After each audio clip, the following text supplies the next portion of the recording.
নমস্কার বন্ধুরা, আপনারা দেখতে পাচ্ছেন আমি রয়েছি সেই রানাঘাটের অস্মিকার বাড়িতে, যার চিকিৎসার জন্য 16 কোটি টাকার প্রয়োজন।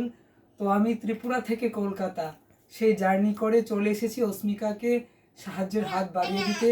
যদিও আমার সাহায্যের পরিমাণ খুবই কম, তবু আমি চাইছি আমাদের ত্রিপুরা থেকেও মানুষ এই অস্মিকার জন্য সহযোগিতার হাত বাড়িয়ে দিক।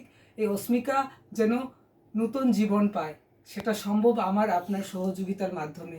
তাই আমি আমার সাধ্যমতো আপনাদের সহযোগিতা পৌঁছে দিচ্ছি অস্মিকার কাছে।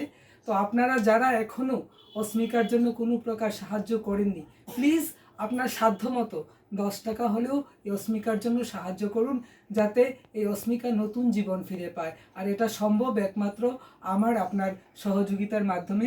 দেখতে পাচ্ছেন একদম ফুলের মতো সুন্দর এই অস্মিকা শুধু নতুন জীবন পেতে পারে আমার আপনার সহযোগিতার মাধ্যমে। তাই আর দেরি নয়, এই অস্মিকাকে বাঁচাতে আজই অস্মিকার জন্য অস্মিকার যে স্ক্যানার দেওয়া রয়েছে সেই এখানে গিয়ে আপনার সাধ্যমতো অনলাইনে সহযোগিতার হাত বাড়িয়ে দিন। এটি আমি প্রত্যেক ভারতবাসীর কাছে অনুরোধ করছি, এবং আমার এই ভিডিওটি প্রচুর প্রচুর শেয়ার করুন, যাতে অস্মিকা নতুন জীবন পায়। আমরা অস্মিকাকে সুস্থ সুন্দর দেখতে চাই। ধন্যবাদ সবাইকে।